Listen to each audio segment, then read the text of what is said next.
Na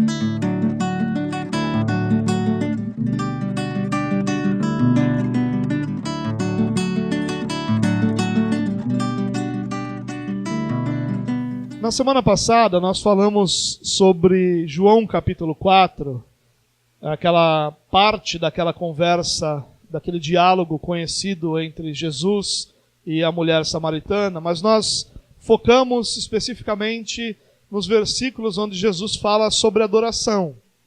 E uma das coisas que nós frisamos na semana passada, ou que nós vimos no texto na semana passada, é que adoração nada mais é, ou aí, apesar disso ser muito grande, né, adoração nada mais é do que as ações, a nossa vida, a nossa prática de exaltação ao Senhor. Isso pode ser realizado de diversas maneiras. Nós adoramos a Deus quando nós cantamos ao Senhor. A música é uma parte muito importante da adoração. Nós adoramos a Deus quando nós obedecemos os mandamentos do Senhor. Nós adoramos a Deus quando nós servimos ao Senhor. Ou seja, todas as nossas ações para a glória de Deus são ações de adoração, são maneiras de adoração. Apesar de popularmente a adoração estar sempre ligada, ou muito ligada, à questão da música, não é só isso, mas também passa por isso, também passa pela expressão do nosso amor, do nosso reconhecimento, da nossa gratidão a Deus na música, mas também envolve a nossa vida diária, as nossas ações, nossas decisões, nosso serviço ao reino de Deus, nosso serviço a outras pessoas. Tudo isso pode ser colocado como um ato de adoração, e o conjunto todo é uma vida de adoração. E dos pontos que a gente frisou na semana passada foi a questão de que uma vida de adoração deve ser o alvo de todo cristão. Ou seja, todo cristão deve ter como alvo ser contado, nas palavras de Calvino, né, ser contado entre os adoradores. Ou, nas palavras do breve catecismo de Westminster, o fim do homem, né, o fim maior do homem, o fim principal do homem é glorificar a Deus. É viver uma vida que glorifique a Deus e desfrutá-lo para sempre. Ou seja, essa vida de adoração é o nosso alvo. E é isso que Jesus falou nesse capítulo 4, né, nos versículos onde ele trata especificamente desse tema de adoração. Hoje, nós vamos partir do versículo 27. A história continua. Num primeiro momento, o diálogo é entre Jesus e a mulher samaritana. Nesse segundo momento que nós vamos ver hoje, nós vamos ter a participação dos discípulos, dos próprios samaritanos, mas Jesus e a mulher samaritana permanecem ali presentes na história.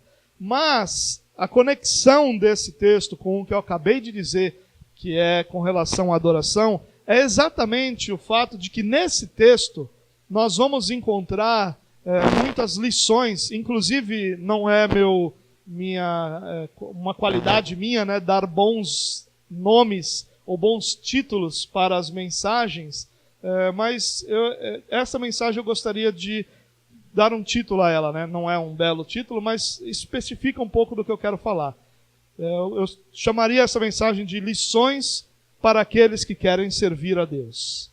Aqueles que desejam servir a Deus, ou seja, aqueles que olham para o que Jesus ensina sobre adoração, aprendem que uma vida de adoração é uma vida dedicada ao Senhor, e que desejam servir ao Senhor, são muito alimentados com os ensinos a partir do versículo 27. E é isso que eu quero tratar com vocês na noite de hoje, com a graça de Deus.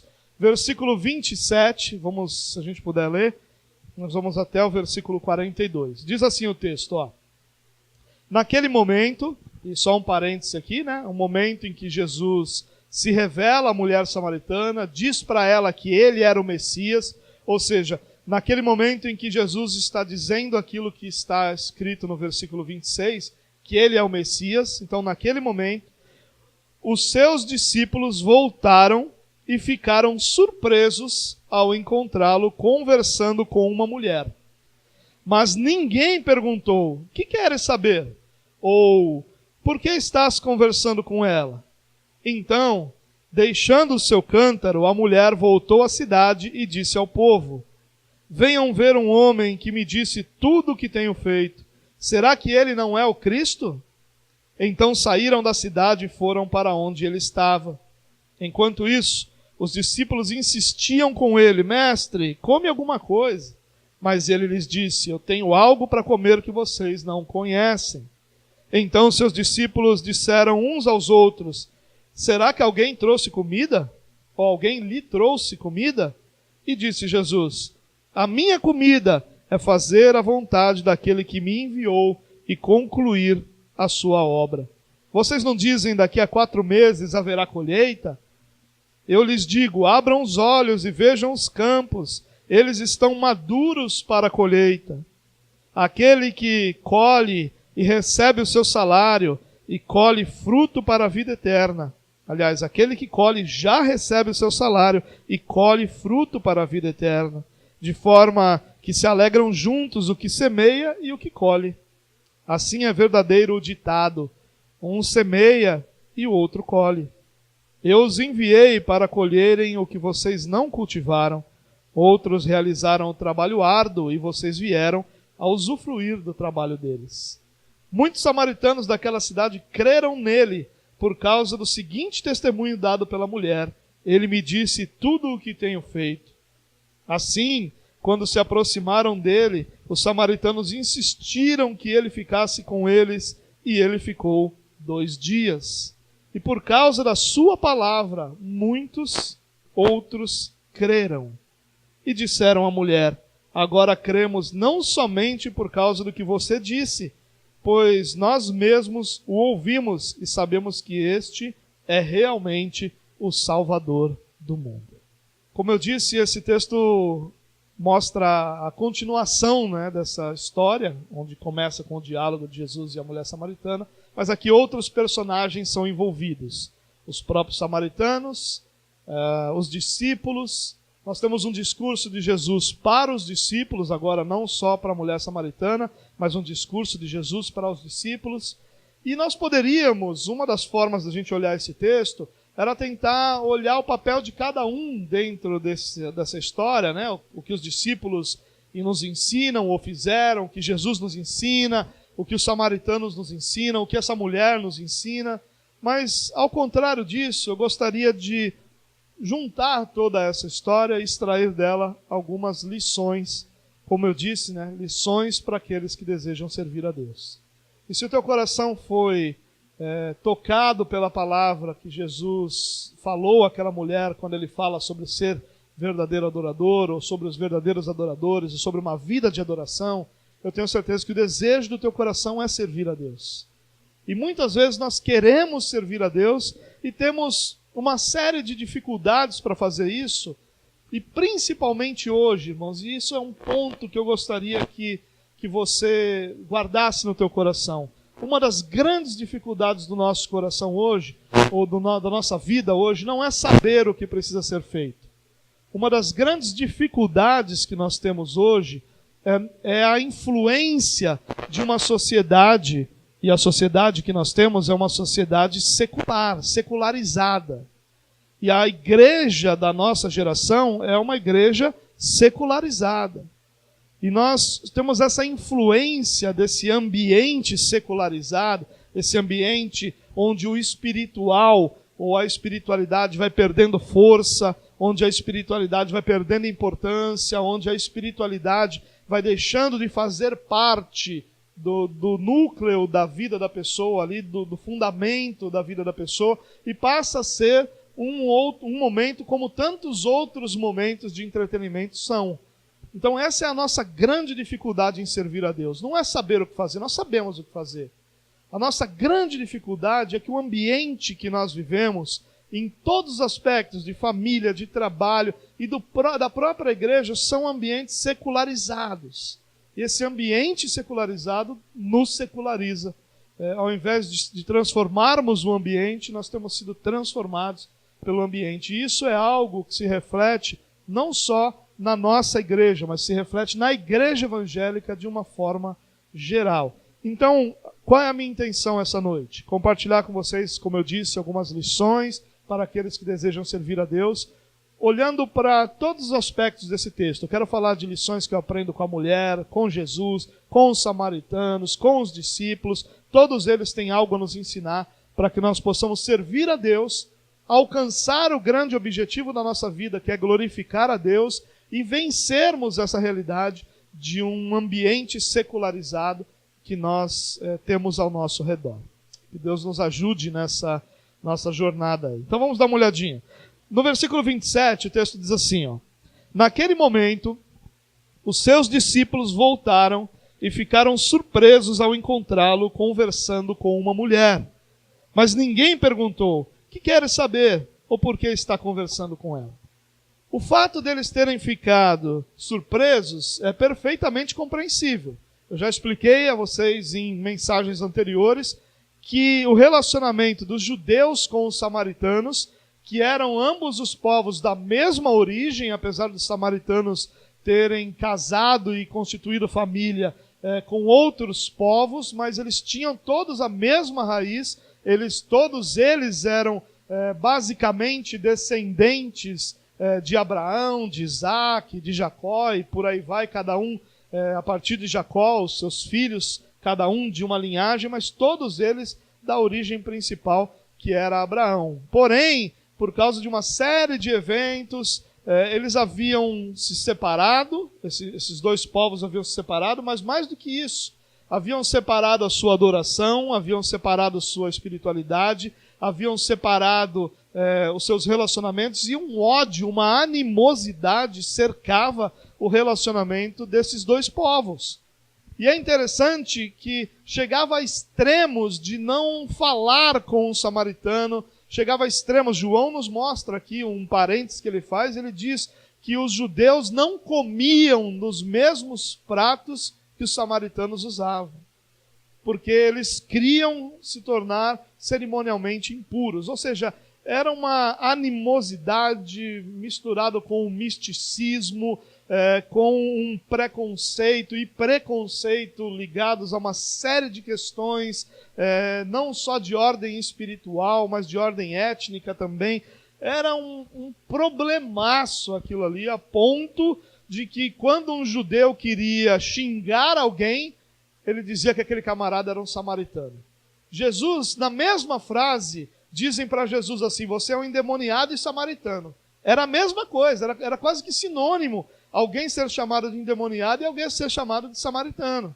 Então era uma animosidade, como eu disse, um ódio, como eu disse, muito grande, e é nesse contexto que os discípulos encontram Jesus falando com uma mulher.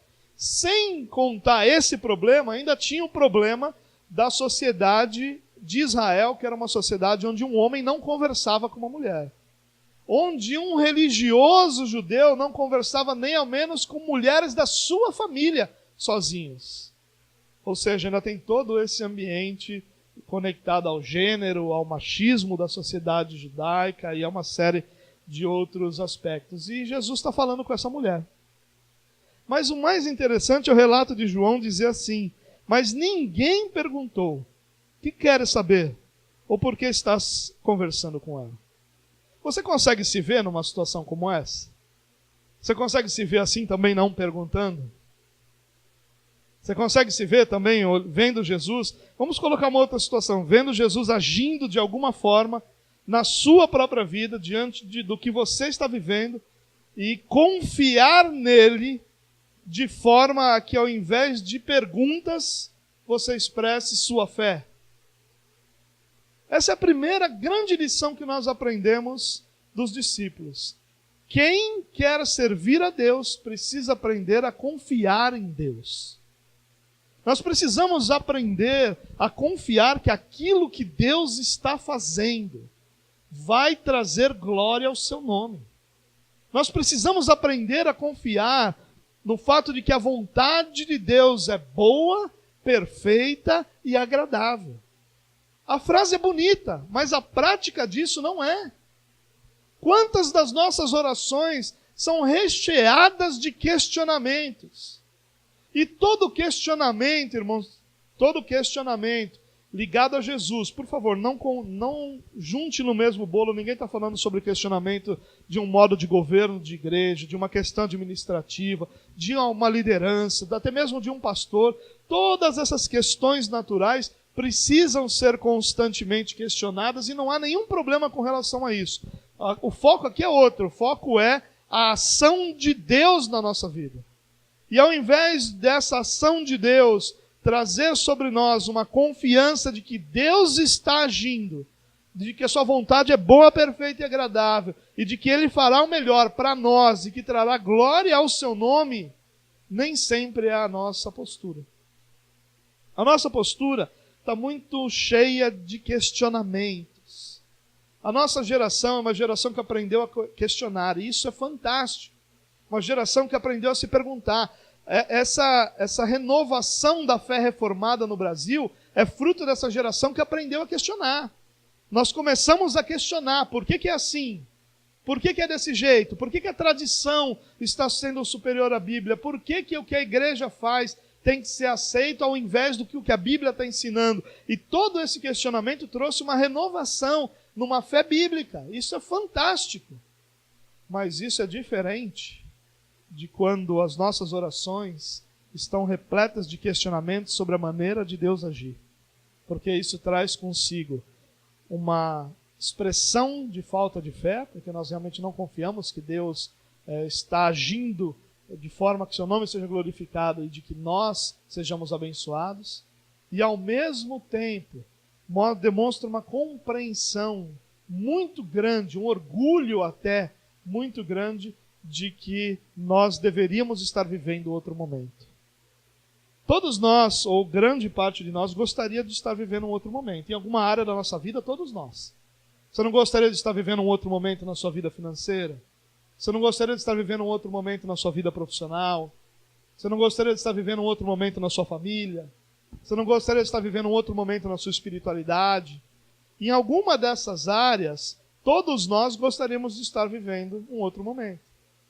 E quando a nossa percepção, ou esse gostar, ou preferir, desejar viver um outro momento, se transforma num questionamento do porquê que Deus está fazendo as coisas do jeito que está, e numa espécie de confronto àquilo que Deus está fazendo, nós deixamos de servir a Deus e passamos a ser servidos por Deus.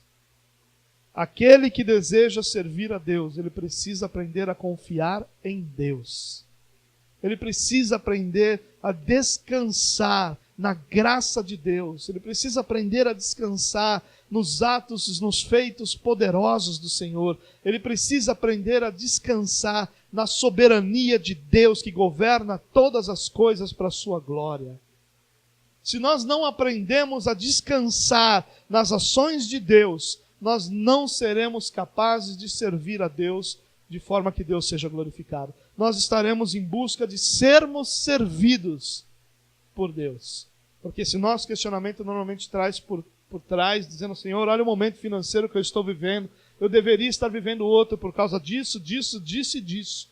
E a gente cai naquilo que a gente tem aprendido tão firmemente, que é a questão dos méritos, e de como são apenas os méritos de Jesus que nos sustentam e que nos abençoam. Primeira lição para nós: quem quer servir a Deus precisa confiar no Senhor, mesmo quando os teus olhos não estão compreendendo claramente aquilo que Deus está fazendo. Saiba que Deus está fazendo para a glória do nome dele. E que quando Deus é glorificado, fatalmente seus filhos são abençoados e edificados. Nós experimentamos esse momento em que Deus é glorificado através dessa ação tão bondosa e graciosa de Deus sobre a nossa própria vida. Confie no Senhor. Confiar no Senhor é aquilo que nós precisamos se nós desejamos servir a Deus e se nós desejamos que Deus seja glorificado sobre a nossa vida. A segunda lição que eu aprendo aqui está no versículo 28. Aliás, esse versículo 28 tem várias lições. Na verdade, nós poderíamos falar de muitas lições. Eu selecionei algumas, de acordo de uma forma que a gente consiga dar um corpo àquilo que eu pretendo falar essa noite, mas tem muitas outras lições que nós poderíamos aprender aqui também. Mas como o foco é servir a Deus, eu tentei expor as lições que têm a ver com esse tipo de realidade. No versículo 28 diz assim, ó: então, deixando o seu cântaro, a mulher voltou à cidade e disse ao povo: venham ver um homem que me disse tudo o que tenho feito. Será que ele não é o Cristo? E aqui a gente tem, no mínimo, 3 lições que a gente poderia tratar. A primeira delas, o texto diz que a mulher deixou o seu cântaro e foi à cidade dizer ao povo o que ela disse. O seu cântaro era uma espécie de vaso, de balde, o utensílio que ela utilizava para carregar a água. E ela deixa ele lá. Ela precisava dessa água. Ela havia ido num horário diferente para evitar o tumulto e as pessoas que estavam lá nos horários normais. Ela havia ido sozinho, algo completamente anormal dentro daquela cultura. Ela havia ido sozinha, né? Completamente anormal dentro daquela cultura. E agora ela deixa o cântaro lá. A Bíblia não diz por que ela deixou. Se ela deixou para Jesus beber a água, se ela deixou porque agora ela achava que a água da vida não ia dar mais sede nela nunca mais, ou se ela deixou por qualquer outra razão. Mas o fato é que ela deixou e deixou com pressa. E o que ela faz é simplesmente ir à cidade e dizer ao povo que ela havia encontrado o Messias. E a primeira lição que nós aprendemos com essa mulher aqui, nós poderíamos usar uma palavra para explicar isso, que é diligência. Diligência não é só pressa, porque pressa a gente tem para um monte de coisa. Diligência é uma espécie de pressa com qualidade. É uma espécie de eu tenho uma missão, eu tenho um objetivo, eu tenho algo que eu quero alcançar, e eu vou fazer isso, me dedicar a isso e fazer isso com extrema qualidade. Eu vou ser diligenciado a isso. Eu vou ser dirigido, focado nisso, para fazer aquilo que precisa ser feito. Diligência é algo que a gente precisa nisso. Nós somos distraídos por tanta coisa. A gente tem pressa para tanta coisa, menos para o Evangelho. A gente olha para essa mulher e percebe que ela antes era o quê? Alguém que está vivendo isolada do convívio social. Ela vai, como eu disse, nesse horário, vai sozinha, ela está completamente à parte do convívio social. Mas agora não, agora ela encontrou o seu Messias. Agora ela encontrou o seu Salvador. Agora a vida dela não é mais a vida de alguém cujos pecados sobrepujavam a sua própria história. Agora ela é alguém cujos pecados foram tratados, cuja direção espiritual foi dada. Ela é alguém agora que descobriu, que reconheceu, que teve diante de si o Messias se revelando. Agora ela tem um Salvador. E agora que ela tem um Salvador, as outras coisas perdem importância. As outras coisas já não são mais tão importantes quanto eram. Ela vai precisar de água, ela vai voltar lá, ela vai pegar o seu cântaro, ela vai beber essa água, mas aquilo já não é mais o foco da vida dela. A vida dela sai de uma realidade onde ela lidava com o seu próprio pecado e lidava com suas próprias necessidades, para uma realidade onde agora ela anuncia o seu Salvador. Ela é diligente. O seu testemunho de vida agora faz parte da realidade dela e agora ela está com pressa. Ela está com pressa de anunciar Cristo. Ela está com pressa de que os outros conheçam. Ela está dedicada a que os outros possam saber o que ela descobriu, o que ela conheceu. E ela continua tendo as mesmas responsabilidades, ela continua tendo que lidar com as mesmas situações da vida, ela continua tendo que lidar com os mesmos problemas. O pecado dela não desapareceu porque ela conheceu o Messias, ela continua lidando com o pecado, só que agora ela tem algo maior sobre a vida dela. Agora ela tem uma missão de vida. Agora ela tem algo que engrandece a vida dela, é a presença do Messias e o anúncio do Messias. Agora ela não tem mais tempo para perder, cuidando apenas das realidades ligadas à vida dela. Agora ela tem uma missão que é alcançar o mundo inteiro e anunciar o Messias a todas as pessoas. E ela é diligente nisso, ela faz isso com capricho, ela faz isso com qualidade, ela faz isso com dedicação, porque ela quer anunciar o Messias. Irmãos, servir a Deus sem diligência é certeza de servir a Deus de forma fracassada. Servir a Deus sem que nós tenhamos essa pressa de anunciar, esse desejo de anunciar, essa valorização do que é essa nossa missão. Quando nós não temos isso, fazer isso, anunciar a Cristo ou servir a Cristo, sem essas características que eu acabei de dizer, é algo que vai nos levar certamente a uma vida de frustração, de angústia espiritual, porque nós ficamos angustiados, porque essa é a missão que Deus plantou em nosso coração.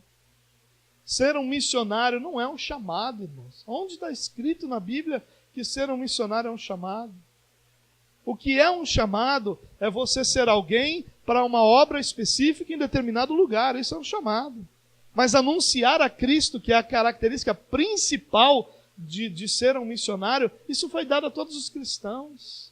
O ministério da reconciliação foi colocado sobre a vida de todos. Todos nós temos o ministério da reconciliação. Todos nós somos como essa mulher, que antes era uma pecadora, mal vista, mal falada, com relacionamentos destruídos, e agora ela é uma missionária no meio do povo. Diligentemente ela deixa o seu cântaro e agora ela tem pressa. Agora ela não tinha pressa até então, a água era tirada logo cedo, ela vai ao meio-dia, ela não tinha pressa, mas agora ela tem. Porque agora o que ela tem para fazer na vida é muito maior, é muito mais importante do que o que ela tinha para fazer até agora. Ela não abandonou isso, ela não virou uma espécie de pessoa isolada da sociedade, isolada da vida. Não, ela continuou com todas as suas responsabilidades, mas ela era diligente naquilo que Deus a chamou para fazer. Ela tinha uma missão e ela não ia abrir mão de cumprir essa missão para a glória de Deus. Nós precisamos aprender isso. A nossa geração é uma geração que se dedica a tudo menos ao Evangelho de Cristo. Nós trabalhamos mais que os nossos pais. Os nossos horários de trabalho são muito piores que os horários de trabalho dos nossos pais. Nosso tempo de uma série de realidades é muito menor do que era uma geração atrás. Nós trabalhamos mais, nós temos mais coisas. A vida de muitos dos nossos pais aqui, eles foram ter uma televisão depois de muitos anos. Eles foram ter um carro velho depois de muitos anos. A nossa geração é a geração que compra carro zero, de 72 vezes, é verdade, mas compra. A nossa geração é a geração que tem televisão até no banheiro. A nossa geração é a geração que nós não temos mais. Eu me lembro quando era criança que se colocava o bombril na antena para pegar bem. A nossa geração já tem TV a cabo, mas não tem só TV a cabo. Nós temos TV a cabo com muita coisa boa, com canais de filmes, com muita coisa. A nossa geração tem muita coisa. Mas nós perdemos a nossa maior missão como filhos de Deus, que é anunciar o Evangelho de Cristo a todas as nações. A razão da igreja estar reunida aqui é para que nós sejamos edificados e o fruto dessa edificação seja que nós possamos enviar ao mundo inteiro pessoas para alcançar aqueles que não conhecem a Cristo através do Evangelho da salvação, o Evangelho da graça. Nós precisamos ser diligentes nisso. Nós precisamos de capricho, nós precisamos de dedicação, nós precisamos de pressa. A segunda coisa que eu aprendo com essa mulher aqui é a sabedoria dela. Você imagina a seguinte situação: essa mulher era vista como uma adúltera, uma mulher que teve 5 divórcios, agora morava com um marido, com uma pessoa com quem ela não havia casado. Ela era considerada uma pessoa promíscua, adúltera, uma pessoa sem nenhum tipo de moral para falar sobre absolutamente nada, tanto que ela vai em horário alternativo para buscar água. Mas agora ela vai diante dos homens. Imagina se ela chega assim diante dos homens e diz: olha, encontrei o Salvador, o Messias está ali, falou comigo. O que iam dizer para essa mulher? Você está de brincadeira com a gente. Quem é você para vir falar para nós, que estamos aqui estudando a palavra, nos dedicando, que o Messias chegou, o Messias falou contigo? Quem é você para que o Messias fale com você? Mas essa mulher chega com sabedoria. Ela chega com sabedoria, ela diz assim: olha, venham ver um homem que me disse tudo o que tenho feito. Como assim, mulher? ele disse tudo o que você tem feito? Você estava fugindo dos outros que sabiam disso, agora você vai ao encontro deles. E ela diz, olha, venham ver um homem que tem dito tudo o que eu tenho feito. O seu pecado agora não é mais uma mancha sobre a sua vida, mas é um testemunho de transformação. Eu me encontrei com alguém que tratou o meu pecado. Eu me encontrei com alguém que sabe do meu pecado. Eu encontrei com alguém que confrontou o meu pecado. Eu me encontrei com alguém que trouxe cura ao meu pecado. Eu me encontrei com alguém que é o meu Salvador, que mudou a minha vida. Venham ver esse homem. Ela age com sabedoria. Ela não chega para esses homens e dizem, olha, eu encontrei o Salvador, seus perdidos, vão lá. Se vocês não quiserem ser perdidos também, vão lá buscar. Não, ela faz um convite a esses homens, venham ver, venham experimentar, decidam por vocês mesmos. Venham ver um homem, esse homem falou tudo o que eu tenho feito. Ela se entrega diante de todo mundo e diz, olha, todo o meu pecado que vocês sabem e que vocês ficam aí de fofoquinha uns com os outros, ele me falou sobre tudo isso. Venham ver esse homem tratou o meu pecado, esse homem, será que ele não é o Cristo? Essa sabedoria é que falta para quem quer servir a Cristo, irmãos. Quando nós olhamos, talvez, um recorte bom que mostre isso, sejam as redes sociais. Como nós encontramos cristãos imaturos debatendo nas redes sociais? Como nós encontramos imaturidade ao falar com pessoas que pensam diferentes, que são diferentes, que entendem as coisas diferentes? Como nós somos imaturos ao lidar com os incrédulos? Como nós falamos dos incrédulos como pessoas destinadas ao inferno com uma facilidade tão grande? Isso deveria causar um pesar tão grande no nosso coração. O cristão consegue se alegrar com a morte de um ímpio quando nem Deus se alegra com a morte do ímpio. Não, nós deveríamos buscar em Deus essa sabedoria para que nós pudéssemos falar. O grande problema, irmãos, a maioria dos cristãos fala, eu não sei como falar. A gente não sabe como falar porque nos falta sabedoria que vem do alto. O que nós queremos, na verdade, falar é aquela frase que a pessoa não tenha mais o que dizer, não tenha mais o que ser contrário, não tenha mais como dizer, não, você está errado. É isso que a gente quer. A gente quer uma espécie de retórica que deixa as pessoas sem nenhum tipo de argumento. E não é isso que ela faz. Ela diz, olha, venham ver. Vocês são homens religiosos, vocês estão em busca do Messias, vocês querem o Messias. Venham ver o homem que eu encontrei, ele falou tudo sobre mim. Ele falou sobre o meu pecado, ele falou sobre aquilo que eu tenho feito, ele falou sobre minha vida promíscua, ele falou sobre os meus divórcios, ele falou sobre todas essas coisas. E será que ele não é o Cristo? Como é que alguém poderia saber de todas essas coisas? Como é que alguém poderia saber de tudo isso? Venham ver, venham decidir vocês. Eu preciso que vocês me digam se esse homem é o Cristo ou não. Olha que sabedoria. E a quarta lição que nós aprendemos dessa mulher aqui é o respeito que ela tem por esses homens. Você, certamente, em algum momento da sua vida, foi injustamente rotulado. Isso acontece com todo mundo, todo ser humano passa por isso. Você é rotulado quando você se posiciona em alguma coisa, você recebe rótulos negativos. Essa é a nossa vida. Nós tivemos a experiência das eleições presidenciais agora nos últimos meses, em que essa polarização trouxe rótulos para os dois lados. Não era isso?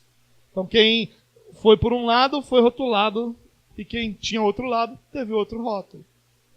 E aí, o que normalmente acontece é que nós deixamos de amar quem nos rotula. É que quem nos maltrata se torna indigno de ser amado por nós, ou de ser até mesmo respeitado por nós.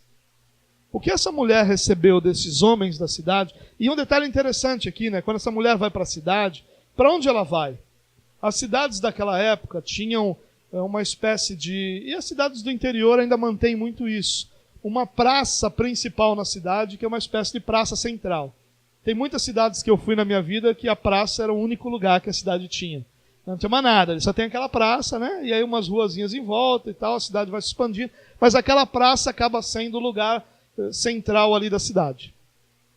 Nessa espécie de praça, naquela época, o conselho da cidade se reunia. Os homens sábios de uma cidade se reuniam. Então ali era decidido, podia ser um conselho de homens religiosos, como tinha em muitas cidades de Israel, onde os religiosos se reuniam e discutiam assuntos religiosos, e ensinavam uns aos outros e tratavam desse assunto. E podia ser um conselho administrativo, onde era uma espécie de câmara municipal, prefeitura, tudo junto ali, onde os homens decidiam juntos, governavam juntos as coisas da cidade.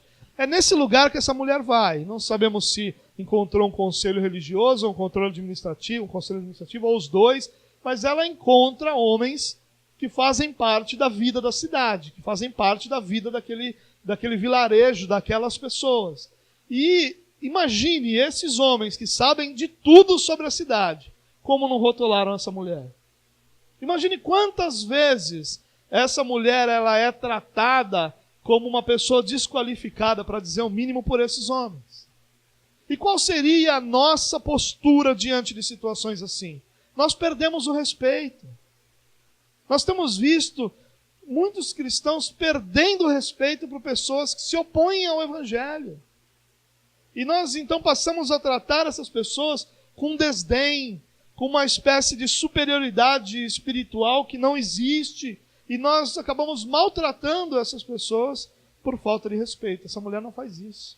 Ela vai a esse grupo de homens, se coloca, reconhece, assume seu pecado. Ela não chega lá falando como se ela tivesse um insight intelectual ou um entendimento teológico. Ela chega lá como pecadora. Sabe esse meu pecado que vocês têm falado aí todo dia? Então esse homem falou tudo que eu tenho feito. Ela trata esses homens com respeito. E a razão desses homens terem dado ouvido a ela, ido lá ouvir sobre Jesus, ou ouvir de Jesus, é exatamente o respeito que eles tiveram, que ela teve para com eles. Se nós queremos servir a Deus, irmãos, nós temos que amadurecer ao ponto de compreender que oposição é uma realidade natural ao Evangelho. Todo ser humano, antes de ter o seu coração amolecido pelo Espírito de Deus, ele, aliás, regenerado é a palavra melhor, ele será oposição ao Evangelho. Nós só encontramos na sociedade ímpia apoio ao Evangelho quando o nosso Evangelho é deturpado. Quando você vê uma comunidade de ímpios apoiando ali aquele Evangelho, apoiando a realidade do Evangelho, a causa do Evangelho, você pode ter certeza que a mensagem daquele Evangelho é deturpada. Não confronta pecado, é uma mensagem inclusiva, uma mensagem politicamente correta, é uma mensagem que não confronta pecado, essa é apoiada. Mas qualquer momento que você falar do Evangelho de arrependimento, o Evangelho onde as pessoas precisam buscar a Deus, se arrepender dos seus pecados, você vai encontrar oposição. Oposição é a reação que deve ser esperada de todos aqueles que pregam o Evangelho. Por isso, se você quer servir a Deus sem encontrar oposição, você não vai poder servir a Deus. O que você precisa é de uma maturidade suficiente para que, ao encontrar oposição, você não perca o respeito pelas pessoas que estão diante de você, de forma que as suas palavras possam ser palavras sábias, de forma que você apresente esse Evangelho àquelas pessoas, respeitando a história delas, respeitando a vida delas, respeitando o que elas creem até hoje, sem, contudo, perder o que precisa ser feito: o convite para se conhecer Jesus. Ela não chegou acusando, vocês também são pecadores, vocês também precisam. Não. O Messias, será que não é ele? Será que ele não é o Cristo? Vamos lá ver, vem ver, porque para mim ele falou tudo o que eu tenho feito. Vão lá ouvir dele, quem sabe vocês descubram se ele é o Messias ou não. Isso é um tratamento de absoluto respeito dessa mulher, que de certo foi vilipendiada pelos comentários, foi maltratada pelos olhares. Certamente ela foi alguém que sofreu muito com a reação das pessoas. Mas é isso aí. A reação que as pessoas têm a que nós somos ou a nossa vida não deve determinar o respeito que nós temos a ela ou não. Nós não reagimos.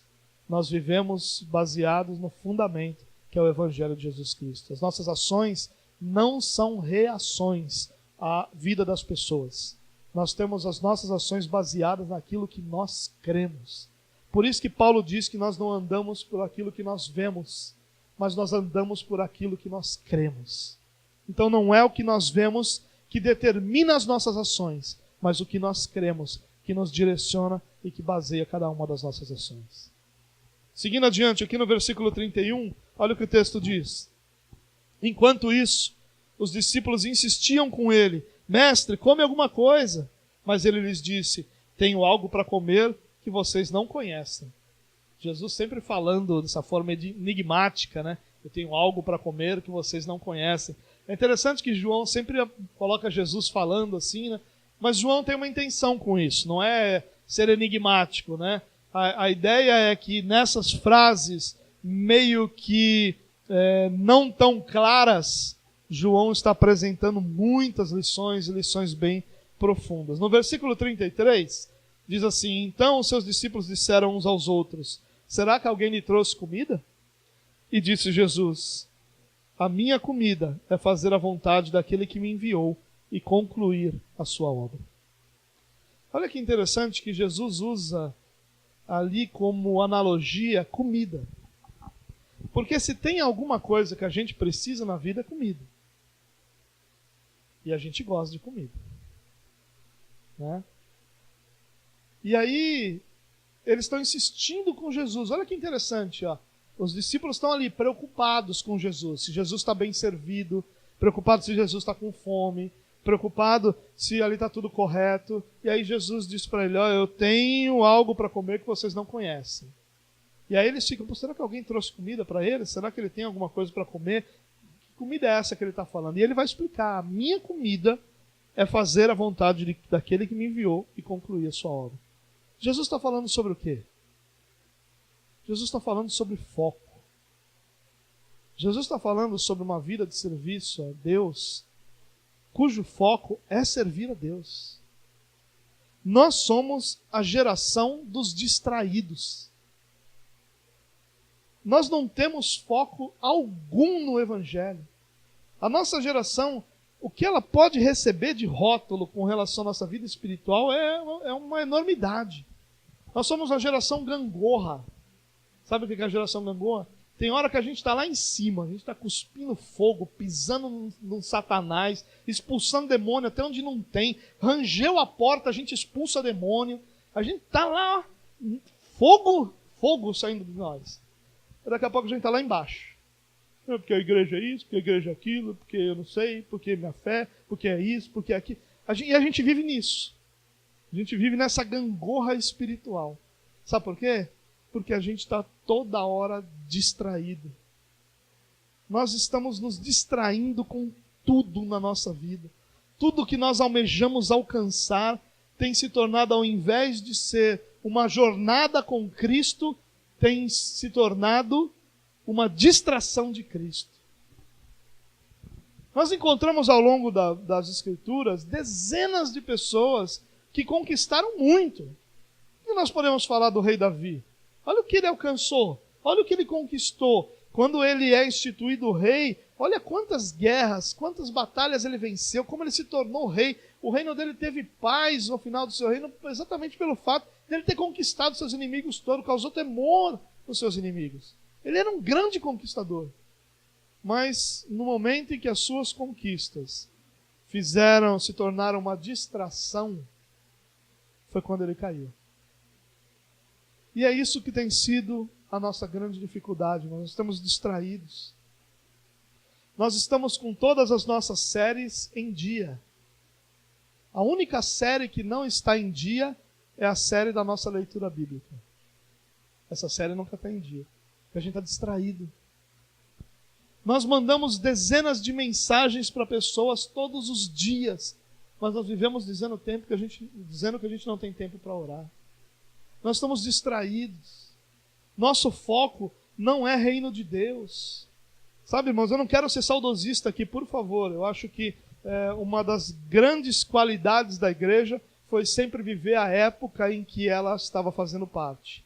viver o período em que ela fazia parte. Todas as vezes que a igreja tentou ser saudosista, a igreja trouxe uma carga sobre as pessoas que não funcionava.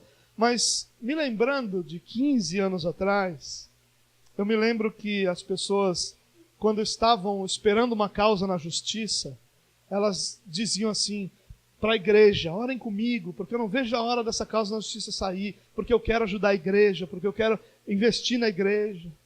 Hoje em dia a gente escuta em rodas de oração: olha, orem por mim, quando essa causa sair eu vou botar peito novo, bunda nova.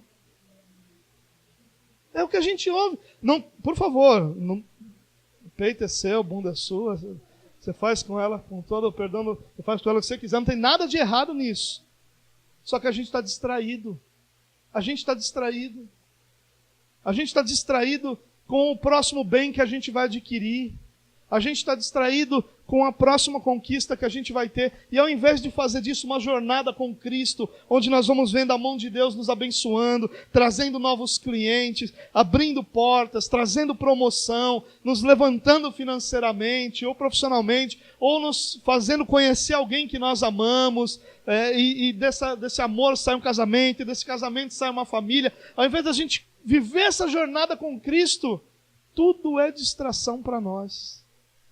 O camarada serve na igreja igual um leão. Aí aparece o novinho. Apareceu o novinho, já era o cara. O cara, enquanto está solteiro, uma hora, um fervor que é oração de gente encalhada, rapaz. Isso é a oração mais fervorosa que tem. Senhor, dá-me um varão, e coisas do tipo. E começou o namoro, sumiu. O cara está desempregado. Ele está em toda a reunião de oração aqui, clamando, chorando, pedindo miséria. Você fica com dó, até quase você monta empresa só para dar emprego para o cara. Tanta miséria. Aí o cara consegue um emprego. E aí, não vem mais a reunião de oração? Não dá, agora estou trabalhando. Que horário? Das 8 às 18. Mas aí às 20, mas fico cansado. Vou vir para cá sem comer. Vou vir para cá cansado. Filho, é assim que todo mundo vem. Ninguém fica em casa dormindo o dia inteiro para vir na reunião de oração. Todo mundo vem cansado, morto. Se falar um pouquinho mais devagar, dorme mesmo, todos nós. Até quem está falando, perigo cochilar. É a vida. Qual é a nossa comida? A nossa comida é fazer a vontade de Deus? Ou a nossa comida é ser conquistador nessa geração? Qual é a nossa comida? Será que a nossa comida é fazer a vontade de Deus? É viver para a glória de Deus? Ou será que a nossa comida se tornou realizar sonhos? Desde quando o nosso objetivo de vida se tornou tão pequeno que tudo que a gente busca agora é ficar realizando sonhos? E não mais a glória de Deus. E não mais buscar que Deus seja exaltado, conhecido. Quando foi a última vez, irmãos, que nós, focados no Evangelho, servimos a Deus com diligência, com alegria, botando nossas energias, viramos noite? Quando foi a última vez? A gente não chega atrasado um dia no trabalho, a gente não atrasa um monte de conta, a gente sai de casa cedo adoidado para trabalhar, ônibus lotado, um monte de gente incomodando você ao longo do dia com pressão, com tudo que é a vida, tudo isso você lida. Mas no Evangelho não dá. No Evangelho aí tem um cansaço, no Evangelho eu não posso botar muita energia, no Evangelho eu não posso dar dinheiro, no Evangelho eu não posso nada. Qual é a nossa comida, irmãos? O que alimenta a nossa vida? O que Jesus está dizendo quando ele usa a analogia da comida é exatamente isso. O que alimenta a minha alma não são as coisas que eu conquisto. No caso de Jesus, ele está dizendo que o que alimenta a minha alma não é a refeição que eu vou fazer. O que alimenta a minha alma é saber que a minha vida está sendo dedicada para a glória de Deus. Nós perdemos a noção que essa vida é passageira. Nós perdemos a noção que a gente vai morrer logo. Que a gente talvez dure mais 20, 30, 40, 50 anos, 60 anos, talvez alguns de nós vivam aqui. Não é nada diante de toda uma eternidade, diante do nosso Rei, diante daquele que criou todas as coisas, diante daquele que nos tirou das trevas e nos trouxe para a luz, diante daquele que trouxe salvação à nossa alma. Não é nada uma vida inteira de conquistas quando comparado com aquilo que há de vir quando o Senhor Jesus Cristo for revelado a toda a humanidade. Irmãos, o que aconteceu com nossa esperança pela eternidade? O que aconteceu com o nosso Maranata? O que aconteceu com o nosso foco de a minha vida é do Senhor, eu não pertenço mais a mim mesmo, não sou mais eu que vivo, mas Cristo vive em mim. O que aconteceram com esses versículos? Esse evangelho que tornou Cristo um servo tem feito muito mal à nossa igreja, tem feito muito mal à nossa sociedade, tem feito muito mal à nossa geração. Porque nós vamos ouvindo constantemente que Deus é isso, é para conquistar. Que Deus é isso, que crente é para conquistar, que crente é guerreiro, que crente vai ter. E muitas vezes nós esquecemos de versículos como Paulo usava para encorajar a igreja, dizendo que importa que através de muitas tribulações nós herdemos o reino de Deus. Nós precisamos de foco, irmãos, foco. Não deixe o mundo te distrair. Não deixe as suas conquistas distraírem você. Usufrua das suas conquistas com o Senhor. Faça da conquista da sua vida profissional, da sua vida financeira, da sua família, uma jornada com Deus e não uma distração do Senhor. Viva o seu casamento diante de Deus. Viva a sua vida financeira diante de Deus. O dinheiro está sobrando, viva isso diante de Deus. A família está feliz, viva isso diante de Deus. O filho nasceu, coloque isso diante de Deus. Viva isso com o Senhor. Faça da sua vida, de cada área, de cada momento, uma jornada para a glória de Deus. É isso que nós precisamos. Versículo 35 diz assim: vocês não dizem daqui a 4 meses haverá colheita? Eu lhes digo, abram os olhos e vejam os campos. Eles estão maduros para a colheita. Ele continua dizendo, aquele que colhe já recebe o seu salário e colhe fruto para a vida eterna, de forma que se alegram juntos o que semeia e o que colhe. Assim é verdadeiro ditado, um semeia e outro colhe. Eu os enviei para colherem onde vocês não cultivaram, outros realizaram trabalho árduo, e vocês vieram a usufruir do trabalho deles. Sabe o que Jesus está tentando? Tem muita coisa que Jesus diz aqui, a gente podia fazer um dia só sobre esses versículos, mas eu queria focar num único ponto aqui. Quando Jesus diz assim, vocês não dizem que daqui a 4 meses haverá colheita? Vocês não estão olhando lá para frente e dizem, olha, vai chegar a hora em que essa colheita vai chegar? E aí Jesus diz para ele, abram os olhos, vejam os campos, eles estão maduros para a colheita. Jesus está tentando colocar no coração dos discípulos aqui um senso de urgência. Nós não podemos esperar as coisas acontecerem. Há uma urgência no nosso serviço ao Senhor. Há uma urgência naquilo que nós somos chamados para fazer. Nós devemos ir, nós devemos fazer. A nossa mente, nosso coração, nossa vida como igreja deve ser constantemente baseado nesse senso de urgência. A gente não tem que ficar, daqui a 2, 3 anos a gente pode fazer isso. Não, a gente tem urgência. Pessoas estão indo para o inferno hoje. Pessoas não estão ouvindo o Evangelho hoje. Pessoas estão sofrendo hoje. Cristo não está sendo glorificado hoje. Essa é a nossa urgência. Olhem para os campos. E eles já estão maduros, porque Deus já completou a obra que havia de ser feita para a salvação daqueles que são dele. Os campos já estão maduros, não tem mais nada para ser feito, basta que a gente vá e colha. E é interessante que quando ele diz aqui que nós estamos colhendo sobre o trabalho árduo de outros, nós como uma igreja reformada temos muito a dizer sobre isso. Porque a nossa vida é baseada no trabalho árduo de outras pessoas que deram sua vida, sua energia, seu dinheiro, sua história, para que nós tivéssemos hoje a clareza bíblica que nós temos, para que nós tivéssemos hoje os recursos que nós temos de leitura das Escrituras, de tradução das Escrituras. Quanta gente trabalhou! E aí chega na nossa vez, a gente não está com pressa. Chega na nossa vez, a gente não está com vontade. Chega na nossa vez, a gente está distraído com outras coisas. Chega na nossa vez, a bola cai da mão. Não pode ser assim, irmãos. Nós precisamos resgatar esse senso de urgência. Há uma urgência no nosso serviço a Deus. Deus nos chamou para servi-lo hoje. Não é para nos servi-lo daqui a 10 anos, não. É hoje que o Senhor nos chamou. Não é daqui a 5 anos, não é daqui a 2, não é daqui a 3. É hoje, há algo hoje que nós podemos fazer. Essa mulher não tinha curso de teologia. Essa mulher não tinha grande conhecimento bíblico. Essa mulher não tinha nem experiência no Evangelho. Nunca tinha feito um devocional na vida dela. Nunca tinha lido as Escrituras. Tudo que essa mulher teve foi um encontro pessoal. E apesar dela ser incapaz de fazer toda a obra de Deus, havia algo que ela podia fazer, e o que ela podia fazer, ela fazia.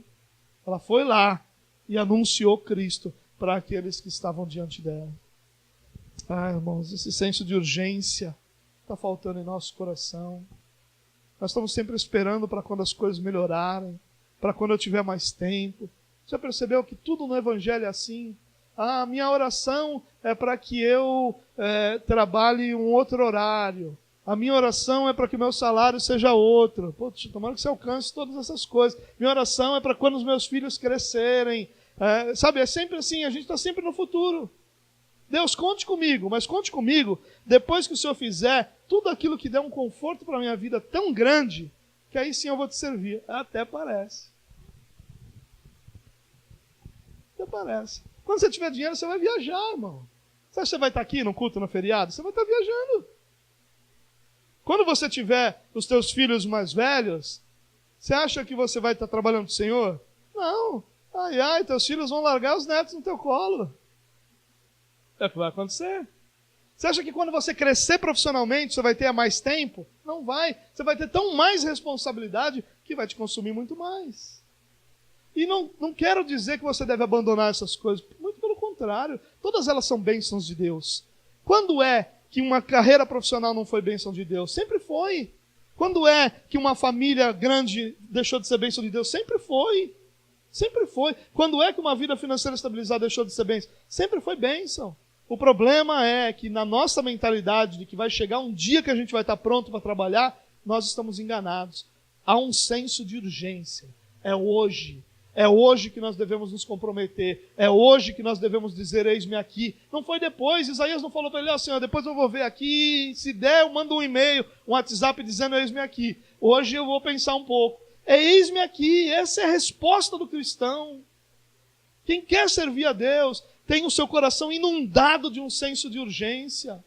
E vai, dentro de todas as suas limitações, de ausência ou de excesso, vai servir a Deus, declarando a sua grandeza aos que estão ao seu redor. Em último lugar, versículo 39 diz assim: muitos samaritanos daquela cidade creram nele por causa do seguinte testemunho dado pela mulher: ele me disse tudo o que tenho feito. Assim, quando se aproximaram dele, os samaritanos insistiram em que ficasse com eles, e ele ficou 2 dias. Olha que grande lição de Jesus aí. A samaritana já havia anunciado, eles já haviam crido, e aí eles, Senhor, fique conosco. Insistiram. Tem uma lição dos samaritanos aí também, que é esse desejo por mais de Deus, esse desejo por ter mais a presença de Cristo sobre si. Mas o foco do que eu quero tratar aqui é que eles pedem para Jesus ficar com ele, insistem, e Jesus fica mais 2 dias. Jesus nos ensina uma grande lição aqui, irmãos. É impossível nós servirmos a Deus sem que a gente se dedique a isso. Servir a Deus no tempo que dá, do jeito que dá, da forma que dá, não é servir a Deus. Não é. É afagar seu ego. Servir a Deus exige dedicação. Dedicação. Claro que há um limite na dedicação que todos podem oferecer, mas esse limite é muito maior do que aquilo que nós temos oferecido. Nós aprendemos com Jesus aqui. Jesus está no meio dos samaritanos. Um povo que já havia abandonado Deus há tantos anos. Centenas de anos antes, o próprio Deus tinha levado-os para o cativeiro, por causa da idolatria deles. Era uma punição de Deus. Essa miscigenação que aconteceu foi por causa da idolatria, que outros povos vieram habitar uma terra que havia ficado desolada, porque Deus havia levado o povo para o cativeiro. E aí Jesus, com toda essa animosidade, ele fica mais 2 dias ali. Quantas vezes, irmãos, nós falamos 10 minutos com alguém do Evangelho, e essa pessoa não tem a recepção que nós gostaríamos que tivesse. E aí nós viramos para o lado e dizemos assim, olha, eu fiz minha parte, agora é com você. E nós chamamos isso de apresentar o Evangelho. Nós chamamos isso de servir a Deus. Quantas vezes nosso serviço a Deus é porco, mal feito, sem preparo, sem nenhum tipo de dedicação, sem 1 minuto de oração. E aí nós dizemos que estamos servindo a Deus. Não há servir a Deus sem dedicação. Nós precisamos de dedicação. O Senhor nos chamou para aquilo que há de mais nobre em toda a humanidade, que é ser servo do Deus Altíssimo. Ao longo da história, isso era um título de nobreza. Ao longo da história, isso era considerado um privilégio. Não pode ser um fardo para nós. Não pode ser. Não pode ser algo para nós que nos causa tristeza, que nos causa angústia. Hoje eu estou na escala, miséria, que não acaba a luz no mundo para eu não precisar ir hoje. Apagão mundial, né? E aí nós servimos a Deus. Ou então a gente não faz isso, mas também vai chegar lá eu me viro. Aí está servindo a Deus sem atenção, servindo a Deus sem dedicação. Jesus ficou mais 2 dias com eles, dedicado. Jesus estava indo para Galiléia, Jesus tinha que fazer, Jesus não estava passeando, Jesus não estava de férias, Jesus não estava com tempo livre, Jesus estava numa viagem longa. A gente tem a ideia de que só naquele dia ele já tinha andado mais de 20 quilômetros. Jesus estava cansado, com sede, com fome. Mas ele resolve ficar mais 2 dias no meio dos samaritanos, onde havia toda aquela animosidade. Porque você acha que porque ele ficou 2 dias, todo mundo falou: "Oh, Jesus, que beleza que você está aqui"? Não. Teve oposição. Mas ele ficou. Porque servir a Deus para ele era a comida dele. Era o que alimentava a sua alma. Era o que alimentava o seu espírito. E é por isso que a gente vê hoje gente tão vazia. Porque nós nos alimentamos daquilo que não é pão. Só Cristo é o pão vivo que desceu do céu. Nós temos alimentado nossa alma com o que não é pão. Nós alimentamos nossa alma com maratona de séries. Eu tenho certeza que se eu perguntar aqui, no feriado teve gente que fez maratona de séries. Porque na televisão tinha maratona em tudo que era canal que passa séries. Está errado isso? Não. Mas se é isso que nós estamos fazendo para alimentar nossa alma, nós vamos estar eternamente com fome. Nós vamos nos tornar eternamente insaciáveis. Porque a fome não passa. Porque nós estamos nos alimentando da coisa errada. Na verdade, o que vai produzir é fraqueza espiritual, gordura espiritual. Vocês sabem que eu sou um apaixonado por pizza, né? Vocês sabem. Eu acho que no Éden foi inventada a pizza, eu acho. Mas pizza causa um certo relevo. E às vezes a gente está se alimentando assim espiritualmente. A gente só se alimenta do que a gente gosta. Tem gente que ouve música o dia inteiro, mas a Bíblia não pega a semana inteira. O dia inteiro ouvindo música, sabe todos os louvores, todas as músicas gospel, todos os nomes dos artistas, tudo que está acontecendo, sabe tudo, mas não sabe um versículo. Aí quando vai falar de um versículo, fala um ditado dizendo que é um versículo. Como diz lá naquele versículo, como é? Deus ajuda quem se ajuda. Vai firme que eu te ajudarei, coisa do tipo. Aquele versículo lá diz, não é, pastor? Não é não. Não é não. Isso aí é fruto das músicas que você está ouvindo aí. As músicas que devem dizer isso aí. Nós precisamos de dedicação. Nós temos tempo, irmãos. E as redes sociais são a prova de que nós temos tempo. Cada post teu numa rede social é a prova de que você tinha aquele tempo para orar. E você não orou. Cada vídeo, cada joinha seu no YouTube, são minutos que você podia ter orado e você não orou. Só se alimenta do que gosta. Só ouve pastor que fala o que você quer ouvir. Só ouve pastor que fala o que você gosta de ouvir. Só ouve música que você gosta. Só se alimenta do que gosta e está aí um obeso espiritual.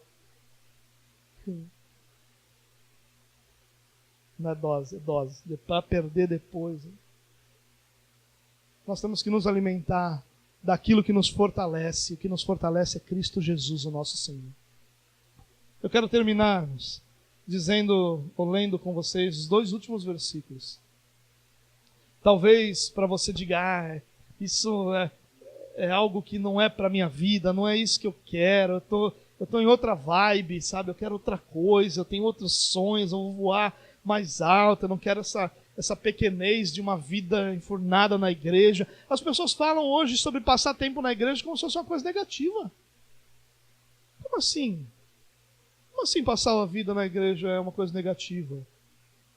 Eu acho que o maior privilégio que eu tenho para a minha vida é a expectativa de morrer servindo a Deus dentro da igreja. Eu não quero outra coisa para mim, não, irmãos. Eu não quero outra coisa. Eu não quero ganhar mais, eu não quero ter mais destaque, eu quero morrer servindo a Deus. Eu quero que o dia que eu morra, e vai demorar, né? Mas eu quero, é necessário fazer esse parênteses, né? Mas eu quero que o dia que eu morra, a única coisa que as pessoas lembrem de mim é que eu gastei minha vida servindo ao Senhor. Não quero outra. Eu não quero que meu filho fique rico quando eu morrer. Ele que vá trabalhar para ele ter o que ele precisa ter. Porque o meu dinheiro vai para o reino de Deus. Não vai para deixar nada de conforto, não. Ele vai ter o que ele precisa ter, uma boa educação para que ele construa a vida dele. Mas meu dinheiro é do Senhor. Minha energia é do Senhor. Minha família, minha vida, é isso que a gente precisa para nós. E se você está achando que tudo isso é uma grande besteira, lê os versículos do que aconteceu na sequência. Olha o versículo 41. E por causa da sua palavra, muitos outros creram. E disseram para a mulher, agora cremos, não somente por causa do que você disse, pois nós mesmos o ouvimos e sabemos que este é realmente o Salvador do mundo. Irmão, se você nunca teve a experiência de levar alguém à salvação, você não sabe a adrenalina que isso é. Você não sabe o que isso provoca no seu coração. A alegria de você ouvir alguém com quem você compartilhou o evangelho te dizendo, Cristo é o meu Senhor, isso é a coisa mais grandiosa que alguém pode ouvir. Sabe qual é o resultado de todo esse esforço, dedicação, foco, energia gasta? Sabe qual é o resultado de tudo isso? Muitos creram. Um lugar perdido, um povo identificado como sinônimo de endemoniado, agora está experimentando uma grande salvação. Os samaritanos experimentaram Cristo, encontraram a salvação, foram libertos da sua vida pecaminosa, da sua morte espiritual, da sua escravidão do pecado, e agora criam, e agora amavam a Deus, e agora reconheciam em Cristo alguém que chegou cansado, abatido, com sede, sentando à beira do poço, precisando de ajuda para beber água. Agora esse é reconhecido como o Salvador do mundo. Que coisa gloriosa aconteceu naquele lugar. Que transformação aconteceu naquele lugar. Pessoas foram salvas e chegavam a mulher e diziam, eu creio, mas não porque Ele é o seu Deus, porque agora Ele também é o meu, agora eu também sei que Ele é o Salvador do mundo. Eu também sei, agora eu o ouvi, Ele se revelou a mim, eu sei quem Ele é agora. Irmãos, eu não sei o que você quer para o seu futuro, não, mas o que eu quero é ouvir uma multidão dizendo isso para mim. Olha, eu creio, mas não é porque você está falando aí, não. Eu creio porque eu experimentei essa salvação. Eu creio porque Ele se revelou para mim também. Eu creio porque agora Ele também é meu Deus. Não é só seu, não. Ele é meu Deus também. Salvação é algo que Deus produz, é verdade. Mas é algo tão grandioso que Deus, em sua bondade, nos concedeu o privilégio de sermos não agentes para a salvação de ninguém, mas sermos aqueles que anunciam essa grandeza que é a obra de Cristo, para que pessoas cheguem à salvação. Nós fomos chamados com uma missão, irmãos. E nossa missão é glorificar a Deus. Nós fazemos isso de diversas formas, mas uma das formas é servindo a Deus. Deus nos chamou para que nós o servíssemos com alegria, com dedicação, com foco, gastando nossa energia, gastando nosso dinheiro, gastando nossa vida. E se morrermos desgastados por servir ao Evangelho, morreremos felizes, porque a glória de Deus está diante de nós. Nossa vida é passageira, nossa eternidade não. Estaremos para sempre diante daquele que nos chamou e nos comissionou para que pudéssemos servi-lo. Que Deus nos ajude a olhar para essa situação e tantas outras e nosso coração se torne incendiado pelo desejo de servir a Deus. Deus te chamou para servi-lo e você só vai encontrar paz, completude em teu coração o dia que tua vida for para serviço ao Senhor. Até lá, não se espante com o vazio em teu coração. Ele só é completado com uma vida que glorifica a Deus. É uma vida com um coração completo, repleto, cheio da certeza de que a vida está valendo a pena.